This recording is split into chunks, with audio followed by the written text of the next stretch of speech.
Ageo capítulo 1, versículo 11. Un versículo solo, es el último versículo del grupo de 6 versículos. Hay 5 o 6 versículos juntos.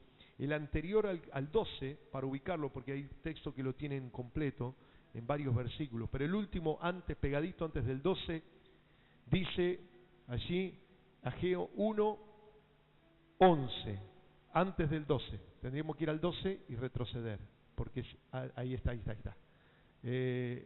Yo soy, ahí dice, el último, que es el 11, dice, yo soy el Dios de Israel. Si quieren verme contento, traigan dinero a mi casa. No dice eso. Y quieren ver mi grandeza, vayan a las montañas, traigan madera y reconstruyan mi templo. ¿Cuántos dicen amén? Lo repito, si yo soy el Dios de Israel, si quieren verme contento y quieren ver mi grandeza, vayan a las montañas, traigan madera y reconstruyan mi templo. ¿Cuántos dicen amén? Hasta aquí la palabra en el profeta Ageo.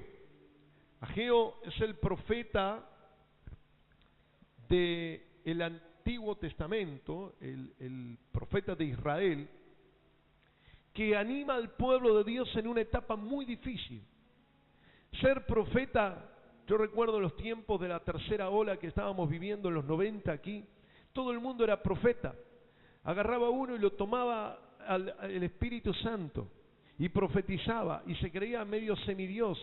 Hay alguno que habló de parte del Señor, profetizó y fue a abrir una iglesia. Hizo un desastre tremendo, menos mal que se la cerró rápido porque la abrió en sus fuerzas. Y conozco muchos que han hecho lo mismo. Hay otros que empezaron también a profetizar y Dios los usó grandemente, pero cambiaron el camino, se equivocaron en el medio del camino. El diablo los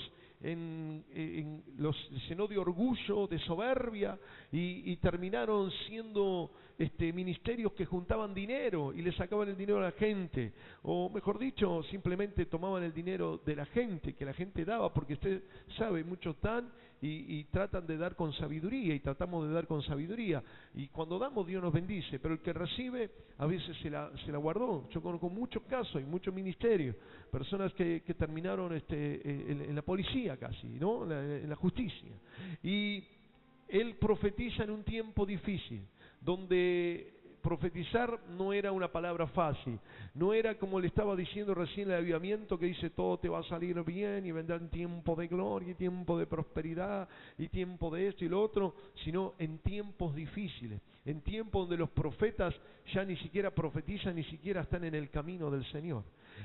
Usted sabe ¿qué pasó con Saúl? Saúl se metió en un lugar donde había ungidos de Dios, y él, que estaba buscando asesinar, que se equivocó, que Dios lo desechó y todo mal, profetizó también. El Espíritu Santo tomó, como vimos el viernes, el Espíritu Santo hasta tomó una burra para hablar. Así que no es que hay alguien sea espiritual y grande porque profetiza, puede ser un carnaza común, como decíamos, y profetiza también. Pero lo importante es que Ageo profetiza en un tiempo difícil, un tiempo tan difícil como el que estamos viviendo hoy, un tiempo de crisis social, moral, espiritual, un tiempo grande de crisis. Mire, lo económico no es real, no es así, hay mucho de gran mentira.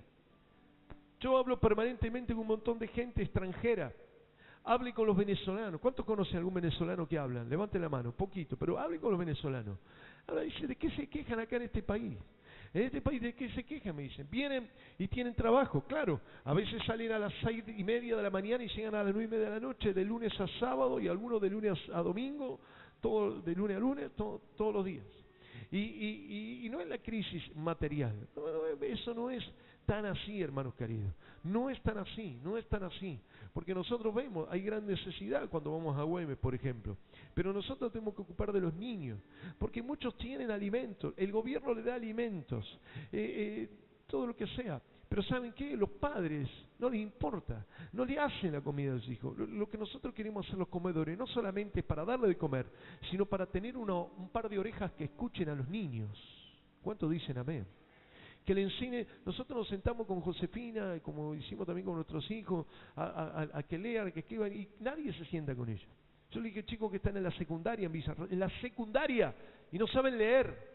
Pero no le estoy diciendo que leen mal, no saben leer. Le pones un texto y no lo saben, están en la secundaria, en la secundaria. Hermanos queridos, todos estos movimientos que hay no sirven, pero este es un momento de crisis espiritual. Y aquí el pueblo de Dios está en una crisis. Y Ageo tiene que profetizar. Le voy a contar, el pueblo había sido llevado cautivo, destruyeron sus casas, destruyeron sus templos, sus trabajos, sus campos, lo prendieron fuego, quedaron y se los llevaron a Babilonia. Y este es el tiempo que volvían, estaban volviendo. Y cuando vuelven, algo sucede. Y en ese regreso, en esa vuelta, se levantan varios profetas, entre ellos se levanta Ageo. Y Ageo comienza a profetizar al pueblo. ¿Qué pasa?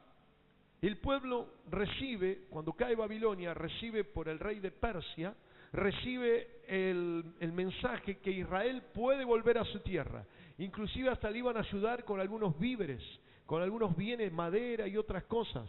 Entonces esos vuelven a Israel para reconstruir el templo, la muralla de la ciudad, sus casas y sus vidas. Entonces había mucha expectativa, había mucha alegría, había mucha esperanza, había mucha energía vital, había mucha fuerza, como decir, volvemos a nuestra tierra. Muchos habían muerto ya, pero estaban los hijos y los hijos de los hijos. Pero quedaban algunos todavía ancianos que quedaron de aquella historia física. De hecho, aquí lo dice la palabra de Dios en Ageo capítulo 2. Dice, todavía hay entre ustedes algunos que conocieron mi templo anterior. Así que algunos todavía quedaron, algunos. Pero le habían contado de la grandeza del Salomón y del templo de Salomón, de la grandeza de Israel, del rey David, de la grandeza de la ciudad, de los milagros que sucedían. Entonces volvían con grandes expectativas. Porque así comienza, hermano, como le decía ahora qué lindo cuando nosotros vamos y vamos a llevar la comida y vamos a ir y vamos a regresar a Güemes, qué lindo. ¿Cuántos dicen amén? Es lindo, amén. Bueno, algunos sí. Pero cuando llegue la tarde, el frío, el cansancio del día, que mañana al otro día que haya que madrugar y decir, ay, mejor me quedo. Esta tarde me agarró sueñito. Y ahí empezamos. Mucho sucede así, hermanos queridos. Tenemos un empuje inicial. Un empuje, yo siempre digo, en la iglesia está lleno de entusiastas. Hay entusiastas por todos lados. Pero acá el entusiasmo es esa fuerza inicial, ese ánimo que de pronto le agarran así como movimientos o como situaciones espasmódicas, donde vamos a hacer algo, y le dura poco. No muchos perseveran en el trabajo y en el esfuerzo, en la fe, en la constancia, en la declaración, frente a un mundo que se cae a pedazos y que suceden cosas tremendas. Entonces el pueblo estaba con grandes expectativas, escúcheme, y llegaba algo nuevo, lo esperado, lo maravilloso. Sin embargo, cuando llegan, rápidamente todo se transforma en desilusión. Algunos vieron el templo, como le dije, pero otros le contaron del templo. Y cuando dijeron, vamos a construir el templo, un templo de oro, un templo de grandes dimensiones, con ciertas telas que se adornaban el templo, telas carísimas, la más cara que se le puede ocurrir. Y todo eso lo había conseguido Salomón. Y cuando llegaron, tenían un par de palos, tenían un par de madera reciclada, tenían algo apenas de plata y oro, casi nada. Y dice, ¿cómo vamos a hacer con esto? Es mucho trabajo, es mucho cansancio. Entonces muchos empezaron a desistir, comenzaron a abandonar, comenzaron a dejar de lado los sueños y las expectativas. Aquel día que dijeron, vamos a ir. Y que no nos pasa, hermano. Cuando decimos, vamos a ir, y después, cuando estamos en la lucha, bajamos los brazos. Hace falta otro tipo de gente, de cristianos, que paguemos cada día el precio contra viento y marea. ¿Cuántos dicen amén? Que nos esforcemos en las buenas y en las malas. Cuando no que ofrendemos cuando nos sobra, que ofrendemos cuando no tenemos. Hay alguno me dice, no, yo tengo libre, puedo ir, no, nomás, si vos tenés libre, quédate libre, anda a pasear, da la vuelta al perro, anda a salir a tomar mate, anda a llevar a tu familia. Cuando tengas libre, no vengas si te sobra tiempo, la sobra no es para Dios. ¿Cuántos dicen amén? Hacete un tiempo importante el día más difícil de tu vida, cuando tengas una agenda ajustada con gente importante, decir, bueno, tengo que hacerme un lugar en medio de mi agenda importante porque hay alguien más importante que se llama Jehová de los ejércitos. Amén. Si te sobra tiempo para ir a Güemes, no vayas, no vengas, porque las obras son para los perros, no para Dios. A nosotros le damos a Dios lo mejor de nuestra vida. ¿Cuántos dicen amén? Esto es lo importante. Y llegó la desilusión. ¿Cómo vamos a construir? No podemos, no alcanza, somos pocos. ¿Saben? Nehemías comenzó a construir la muralla. ¿Saben cuántos caballos había para construir una muralla que rodeaba la ciudad? 1. ¿Saben cuántos albañiles había? Ninguno. ¿Saben cuántos soldados había? Ninguno. ¿Saben cuántos inversores había? Ninguno. Era gente común y corriente, gente de trabajo. De hecho, Nehemías era un mozo del palacio y fue el artífice de la construcción de los muros. Pero era gente dispuesta.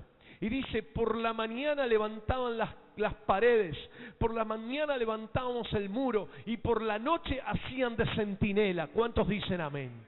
Lo mismo que no sabían nada, hacían de albañil, de soldado, de inversores, porque iban a buscar las cosas y porque iban a pedirle, y algunos directamente le daban, como le dio el rey de Persia, le dio a Nehemías algunas cosas y algunas cartas de recomendación para que le entreguen madera y cosas. Hermanos queridos, hace falta que nosotros paguemos este precio. Esperaban volver al templo, a la adoración, a lo que habían vivido que era tan grande. Lo que pasa es que aquí Israel vuelve de la cautividad, vuelve del dolor, del sufrimiento y de la angustia, y se encuentran con todo destruido y dicen, esto nos supera. Escuche, el Señor siempre fue claro, siempre fue claro. Muchos entusiastas lo vieron a Jesús haciendo milagros, claro, se multiplicaba el pan, se multiplicaban los peces, se sanaban los enfermos, iban a los peces y sacaban la plata para los impuestos, es decir, vamos con Jesús. Pero Jesús dijo, momentito, Lucas capítulo 9, el Hijo del Hombre no tiene dónde recostar la cabeza. Va a haber días que no se va a multiplicar el pan, ni los peces, ni se van a sanar los enfermos, no porque Dios no tiene poder, sino porque Jesús estaba probando si ellos estaban dispuestos a seguirlo a Él en las buenas y en las malas. ¿Cuántos dice amén? Decirle al de al lado, en las malas, ¿qué vas a hacer? Decirle, en las malas, ¿qué vas a hacer? Decirle, en las malas, ¿qué vas a hacer? ¿Qué vas a hacer en las malas? ¿En las malas me quedo en casa? Quédate en las buenas también. Porque si te sobra tiempo, si te sobra recursos, Dios no quiere las obras. Dice que David dijo, yo le voy a dar a Dios de mí, no solamente del reino, sino le voy a dar de mi propio tesoro, porque yo no voy a darle a Dios algo que no me cueste. ¿Cuántos dicen amén? Y el pueblo se desilusionó. ¿Qué es lo que pasó? ¿Por qué Dios le dice, yo soy el Dios de Israel? El versículo que leímos, si quieren verme contento, si quieren ver mi grandeza, vayan a las montañas, traigan madera y reconstruyan mi templo. ¿Saben por qué? Porque el pueblo hizo algo equivocado. Cuando digo el pueblo, digo Israel y digo nosotros. Y digo yo. Por eso usted diga yo. Usted, yo, nosotros. Los que estamos acá, hacemos cosas equivocadas. No es que Dios nos está recriminando, sino nos está enseñando cómo debemos hacer. Primero, el egoísmo. En el versículo 6 del capítulo 1 mismo que leímos, dice, ustedes siembran mucho y cosechan poco, comen, no calman su hambre, beben y no calman su sed, se abrigan y tienen frío, y el sueldo que les pagan no les alcanza para nada. Porque el pueblo llegó a ese momento y dice, che, acá no hay prosperidad, nosotros venimos de Babilonia, una de las maravillas del mundo, están en los jardines, y nosotros venimos de un lugar próspero, venimos a este lugar. Sí. Venimos a este lugar de necesidad, acá no podemos llevarnos nada, no. Acá venimos a dar. Hay muchas veces que yo escucho a la iglesia, ¿y lo paga la iglesia? No, no, no, lo pagamos nosotros. Porque la iglesia somos cada uno de los que damos. ¿Cuántos dicen amén? La iglesia no es como los católicos, ¿sí? Que escuchen bien en internet, porque hay gente que nos critica a los evangélicos, pero ellos pagan impuestos para los católicos. Le pagan impuestos. ¿Y saben qué? Nosotros tenemos que pagar lo de Dios y también nos sacan del bolsillo, Mamón nos saca también lo que son los impuestos, porque ustedes creen que las 4x4, yo estuve en Añatuya, la capital de Cáritas, y ¿sabe lo que hacen ahí? Ahí venden la mercadería por centavos, 50 centavos, un peso en aquel entonces, cuando yo fui hace 10 años más, vendían por eso. Y entonces yo entré para la campaña a invitar a los curas, y cuando entré había 3 4x4 dentro del templo de Añatuya, y la gente muerta de hambre, ¿sí? Y nosotros pagando, nos sacaban eso. Esta es la realidad. Esta es la realidad, hermanos queridos, esta es la realidad. Y se lo digo, y hay documentos. La Iglesia Evangélica Bautista llevó colectivo y se lo frenaron los religiosos en la entrada de la ruta de Añatuya, en Santiago del Estero. Y ¿saben qué? Fuimos al Ministerio de Relaciones Exteriores y Culto, y ¿saben qué? Tuvieron que dejar pasar, porque decían, no, nosotros mandamos acá. Ellos manipulaban a los pobres, y lo siguen haciendo. Pero gracias a Dios que la iglesia se levanta, pero esta es la iglesia que se mueve entre la necesidad. Amén. Y cuando dijeron, pero acá no hay nada, los muros están caídos, el templo está destruido, ¿cómo vamos a juntar oro y todo? ¿Cómo vamos a hacer el templo de Salomón como lo estaba antes, que era tan maravilloso? Estaba destruido. No hay forma. Entonces ellos se encerraron en el egoísmo y comenzaron a trabajar para sí. Empezaron a edificar sus casas. Por eso dice así la palabra del Señor. Dice, ustedes esperan grandes ganancias, esperan muy poco, pero es muy poco lo que han logrado. Escuche, lo que guardan en su casa, yo lo destruiré. Empezaron a guardar, empezaron a juntar. ¿Qué necesito yo? Dios, a ver, bueno, para ver si me sobra algo, toma. Empezaron a mirarse para adentro. Y nosotros lo hacemos, porque muchas horas le dedicamos al día a nuestros negocios, a nuestros asuntos.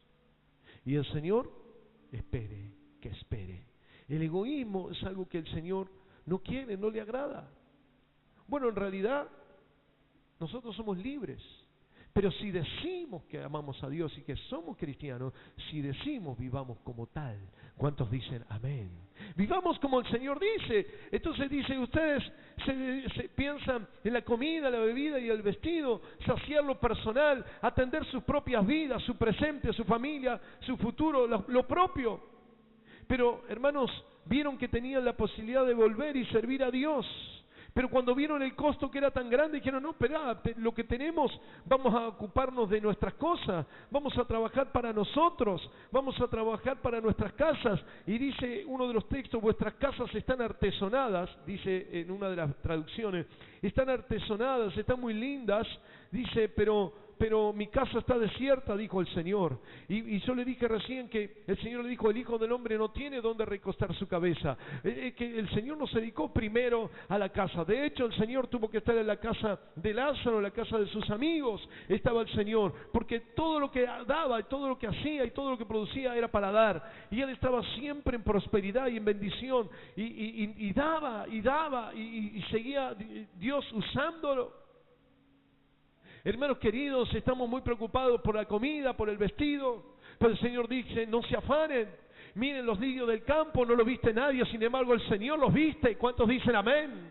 Y dice, miren los pájaros, no trabajan, y sin embargo agarra y comen, porque el Señor los alimenta. Y el Señor dice eso, ustedes están ensimismados, están con un egoísmo. Escuche, esta es la realidad social. Esta es la realidad. ¿En qué una de las eras que estamos, o las etapas que estamos? En la era del... No tengo acá tengo, mire. Estamos en la era de esta. A ver si, acá. Si yo hago esto, ¿cómo se llama?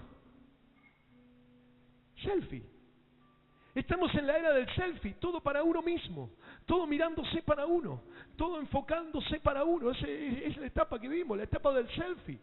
Y es una realidad. Así lo dice, estaba escuchando a una politóloga y decía, estamos en la etapa de que los países se miran para adentro.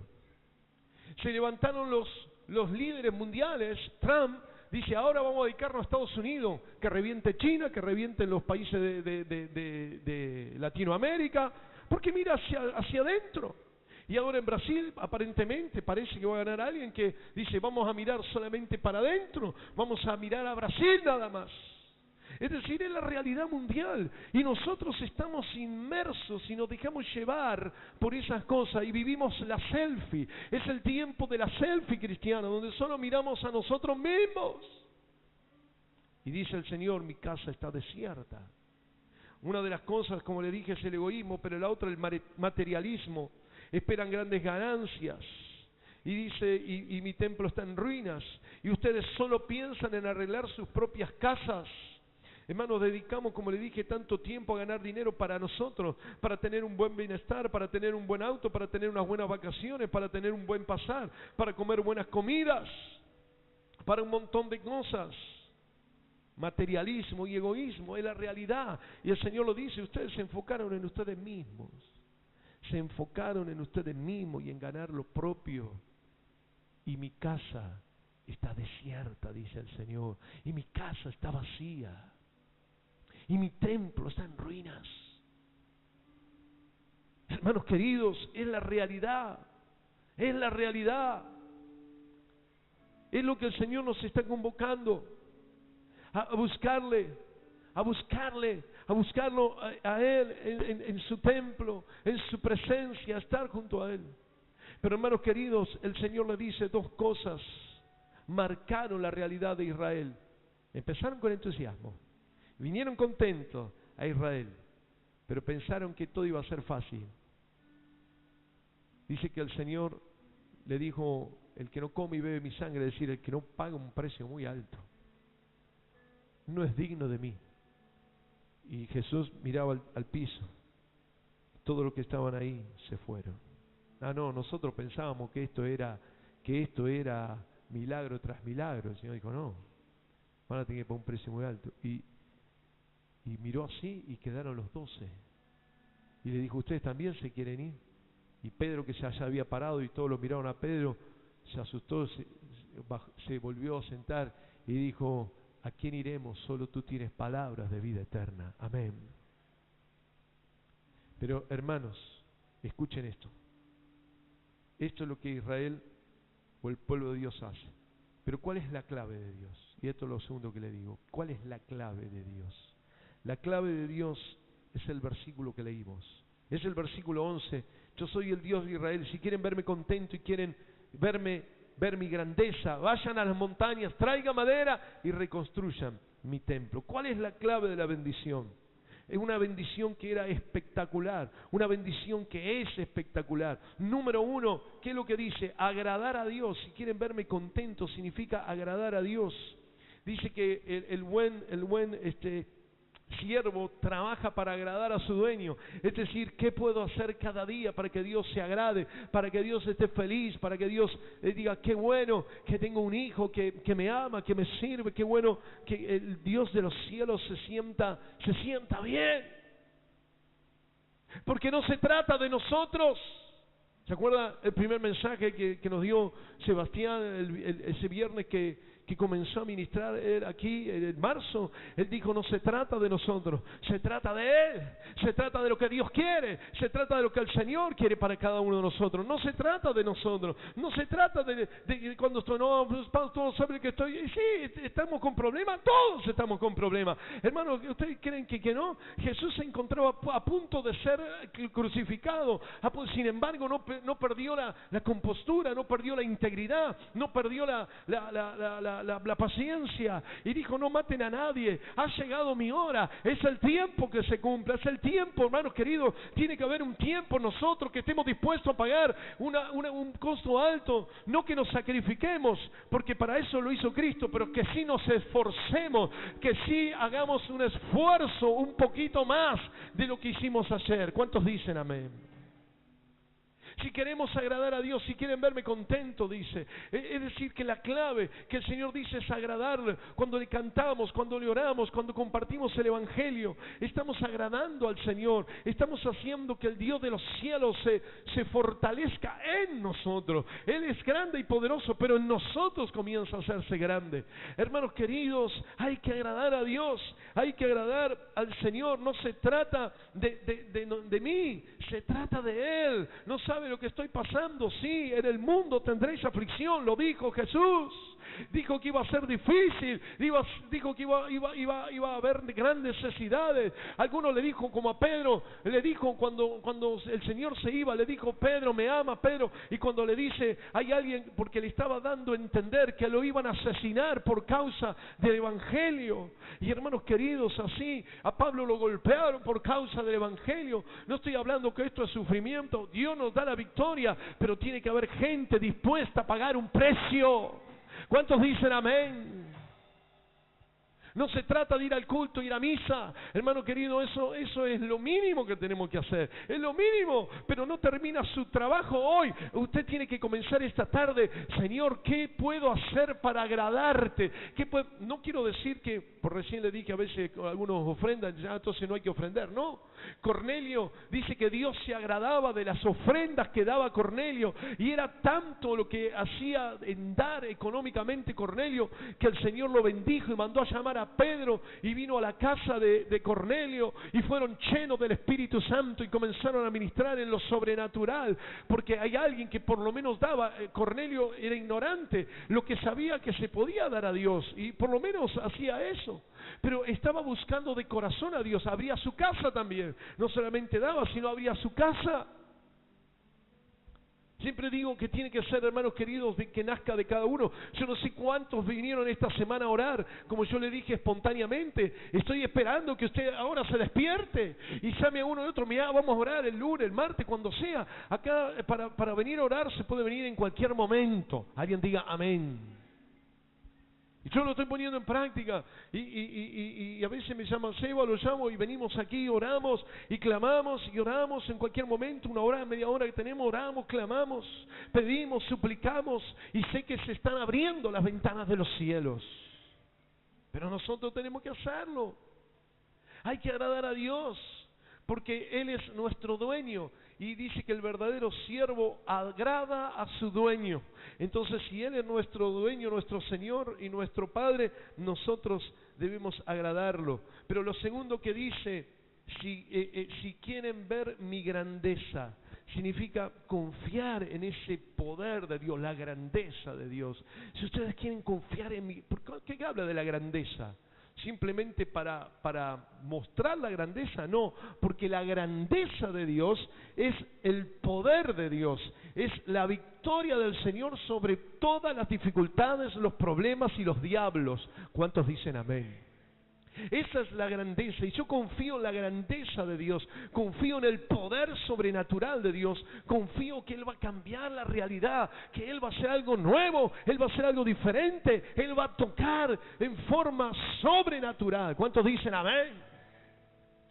Si quieren ver mi grandeza, si quieren creer en la grandeza, Él puede darnos todas las cosas. Por eso habla de la grandeza, de un Dios que es grande porque tiene cosas grandes. Dios que es, como recién dijimos, Nisí, nuestra bandera, es decir, nuestro guerrero que vence. Jehová Shireh, nuestro proveedor. Rafa, nuestro sanador. Siquenú, nuestra justicia. Shalom, nuestra paz.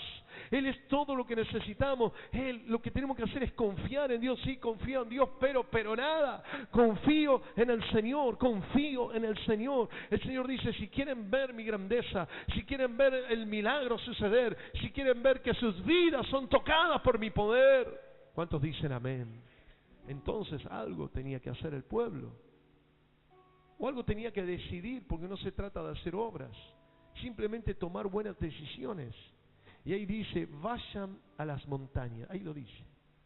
Hermanos, primero, es clarito como dice el Señor, agradarle, confiar en Él. Tercero, vayan a las montañas. Las montañas, en la Biblia, toda la palabra de Dios significa el encuentro con el poder de Dios. Significa encontrarme con el Señor.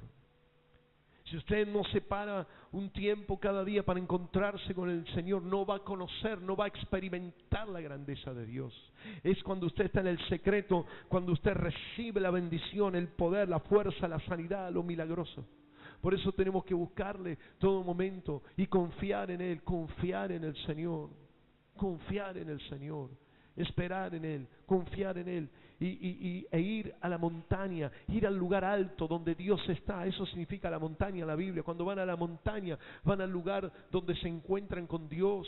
¿Qué pasó con Abraham? Abraham fue al monte Moriah a entregar a su hijo, fue al monte a consagrar su vida, fue a entregar el hijo. Yo no sé cuántos, seguramente ninguno, estamos dispuestos a poner a nuestros hijos para ser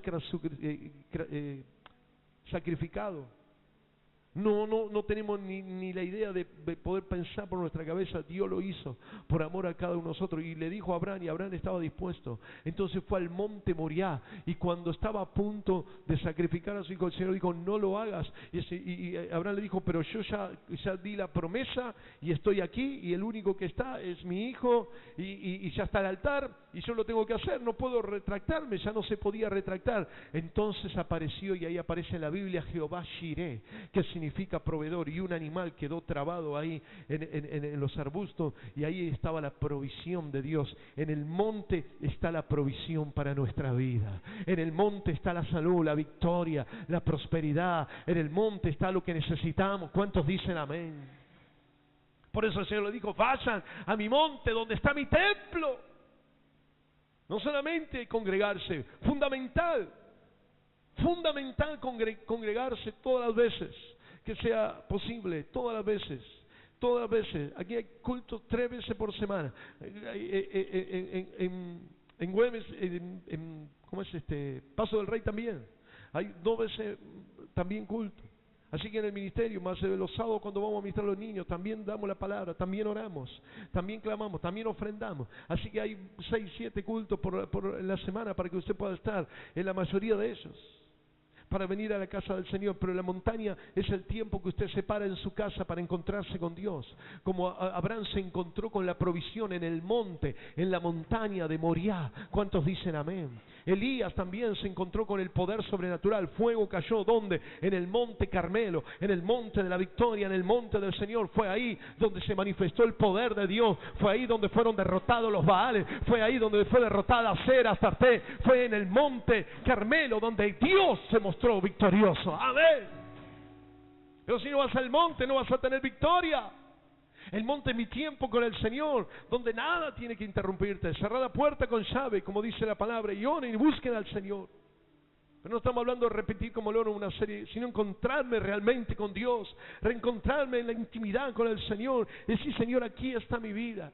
Para mí fue tremendo cuando yo dije, Señor, este dolor que tengo acá, y sé que el Señor se va a llevar todo esto que todavía falta. Amén, lo creo, espero en Él, confío en Él. Y sé que Dios es más grande que cualquier dificultad. Y el enemigo quiera poner tumores y maldades, pero mayor es el que está en nosotros que el que está en el mundo. ¿Cuántos dicen amén?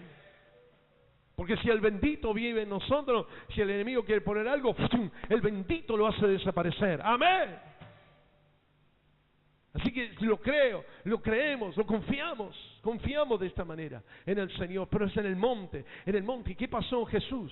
Jesús fue con los discípulos y le dijo, acompáñenme, y fueron, pero se dormían, se quedaron. Pero Jesús fue al monte, que se llamó el monte de la transfiguración, y en el monte vino la gloria de Dios, y en el monte pasó algo tremendamente sobrenatural. Apareció Moisés y Elías, apareció el monte de la transfiguración, un milagro, una cosa sobrenatural, tremenda, maravillosa, gloriosa. Dice que una gloria llenó ese monte y estaba resplandeciente el Señor. La gloria del Señor se manifiesta en el monte. Vayan a mi montaña, vengan a mi presencia todos los días. Amén.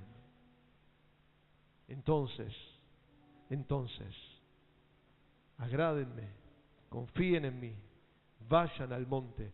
Y lo cuarto, dice, traigan madera para reconstruir el templo. ¿Qué significa traer madera? Trabajar, servir a Dios. Mire, hay veces que uno dice, bueno, que los líderes no nos hacen trabajar. No podemos estar, muchas veces nos pasa estar pidiendo, no. Los que quieren donar horas, ¿saben las donaciones en de Villarrosa y bueno, como están allí en el salón? Una montaña. Hay que separar ropa, separar cosas, no llegamos nosotros. Y a veces lamentablemente nos dan la donación y la tenemos que dejar ahí, las vamos llevando como podemos, pero hay que ordenar, hay que preparar un montón de cosas, hay que trabajar, hay que servir, dedicar horas, aquí adelante, el salón de atrás, el salón de los niños, la secretaría, un montón de cosas. Traemos donaciones, ¡pum!, la tiramos ahí. Eso lo hacen todos. Pasan los vecinos incrédulos y tiran también. A veces abrimos la puerta y encontramos ropa que dejaron. Pero nosotros tenemos que trabajar para el Señor, servir a Dios. ¿Cuántos dicen amén? Servirle. Traiga madera. Ahora no es, hermano querido, que fue... mire, yo quiero que usted se ubique porque para nosotros creemos que ponemos internet y ponemos listones, tablas y machimbre. Y ponemos tic, dar y ahí ya está. Y te lo traen a tu casa. No, hermanos queridos. Vayan al monte. Tenían horas de caminar en la oscuridad, en medio de las serpientes, en medio de la dificultad, en medio del frío y del calor. Llegar allí y la herramienta que había era el hacha. El hacha. No estaba la motosierra, steel, no estaba nada de eso. Estaba el hacha. Y entre unos cuantos empezaron a echar un árbol, horas y horas y horas. Tal vez un día y llegaron a la mitad de los tremendos troncos. No sé si era el del Líbano o dónde era. Y seguían cortando. Y luego tiraban el árbol. Y tenían que sacar la corteza. Estaban 3, 4, 5, 10 personas trabajando en un árbol. 1, 2, 3, 4 días. El calor, frío, hambre, necesidad, lo que sea, y terminaron y tenían que cortarlo así longitudinalmente porque eran madera para el templo, así que tenían que cortarlo así y entre 10, 20 bajaban del monte llevando en la madera los pedazos, bajando del monte llevando la madera, así que era algo muy trabajoso. No era clic y si te lo dejan en la puerta, no, era un trabajo, un esfuerzo que tenían que hacer todos los días. Los que iban, la otra vez vimos que se dividían los grupos de a 10.000, ¿se acuerdan cuando vimos esto? Y dice que estaban 3 meses, y un mes estaba uno y volvían, un mes estaban otro y volvían, otro mes y volvían. Y así hacían permanentemente trabajando para el Señor. Por eso dice el Señor, vayan y traigan madera. ¿Ven que faltan las cosas para el templo? ¿Ven que no hay madera, no hay oro? Vayan a buscarla. Ustedes lo tienen que hacer, hermanos queridos. No es cuestión, ay Señor, que caiga, que caiga, que caiga, que caiga. Hermanos, los principios de la prosperidad, de la bendición de Dios, y ahora le explico esto, están en la palabra de Dios. Yendo al monte, yendo a la oración y trabajando. No es solo trabajar y no solamente orar, es ambas cosas. Era lo que tenía que hacer el pueblo de Dios. Yo estaba viendo, y lo vamos a ver, una explicación que está basada en la Biblia, y lo escribió un hombre con principios, que fue enseñado en los principios cristianos. Habla del pensamiento del pobre, el pensamiento de la clase media y el pensamiento de los ricos.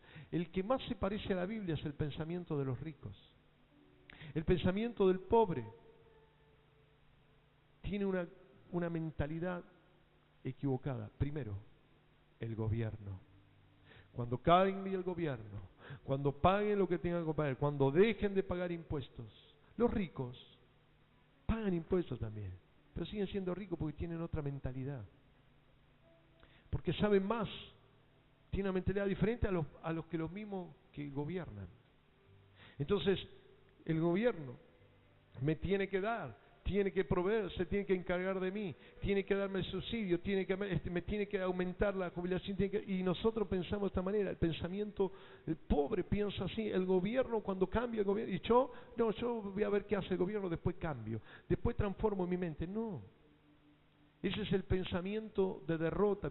El mundo entero, en el mundo entero, no existe más la posibilidad que los gobiernos puedan sostener a los jubilados. No, eso ya está en el mundo entero. Hagan lo que digan, digan lo que digan, aunque se miren para adentro. Esto está ya marcado en los gobiernos. Lo segundo, la familia me tiene que ayudar. Y cuando le pedí prestado y te olvidás, entre comillas, y no le devolvés porque te olvidaste, entre comillas, o te atrasaste, entonces vos le vas a decir, viste, al familiar, che, mirá, ¿te acordás que te presté? Que te agarró la avaricia, encima se te ofende. Es el pensamiento del pobre. Los demás me tienen que ayudar, mi familia me tiene que ayudar, mi papá me tiene que ayudar, mi mamá me tiene que ayudar, mis hermanos me tienen que... Mi tío, que tiene un buen trabajo y que está en un lugar de una posición importante, me tiene que conseguir un lugar importante. Esa es la mentalidad de derrota. O la mentalidad de lotería.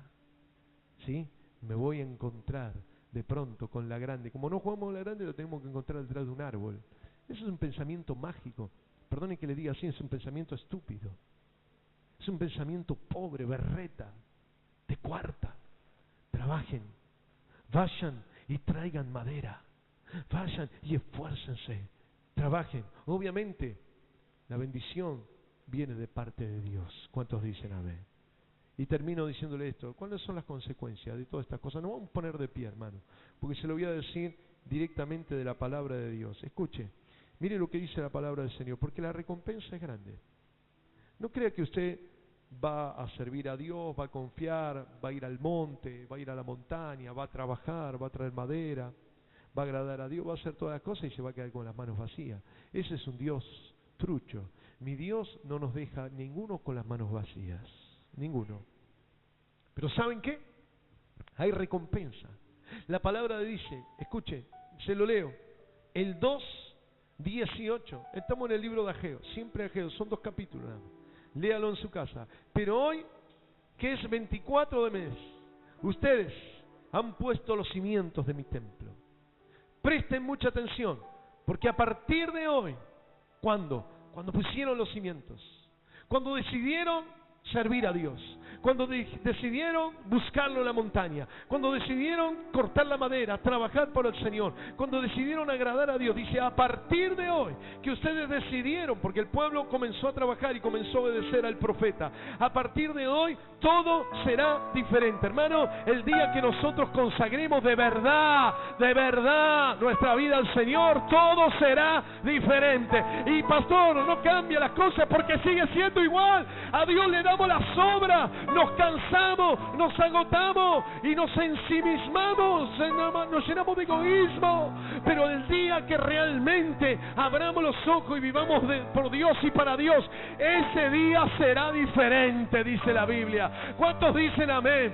Ese día será diferente. Ustedes todavía no tienen trigo, no tienen uvas, no tienen fruto de los árboles, no lo tienen. Por eso dice que trabajaban y todo caía en saco roto. No llega la prosperidad, pastor. Todavía estoy endeudado, todavía no veo la gloria, todavía tengo que correr desesperado de aquí para allá. Pero el Señor le dice, a partir de hoy será diferente. Y dice el 2:19, a partir de hoy los voy a bendecir. Amén y amén. Dale un fuerte aplauso al Señor. El día que decida seguir al Señor, Dios va a hacer un día diferente y voy a bendecirlo. Amén. 2:21 dice, voy a acabar con el poder de los reyes, con los enemigos, con los demonios, pondré fin a su reinado. Hermano, en tu casa reina todavía el diablo, todavía la mentira, todavía la pelea, todavía la deuda, pero el día que te consagres al Señor de verdad, sin ponerle peros a Dios, ese día destruiré al reinado del enemigo. Carros, guerras y jinetes van a morir, dice la palabra, y te he elegido y te daré mi autoridad autoridad, dice el Señor. Amén. Levante la mano y diga: yo quiero la autoridad de Jesucristo de Nazaret. Pero hermano, esto se trata de primero el Señor, poner en la mira en las cosas del Señor, trabajar por Él y para Él. Levanta el templo, porque el templo está destruido. No solamente la casa de Dios, sino estoy hablando del evangelismo, el servicio social. ¿Acaso no podemos hacer tantas cosas nosotros? Tendríamos que tener todos los días el comedor. Pero hermanos queridos, hace falta, mano, que paguemos el precio de mañana, de tarde y de noche, porque entonces se abrirán las ventanas de los cielos y Dios va a derramar bendición hasta que sobreabunde. Amén.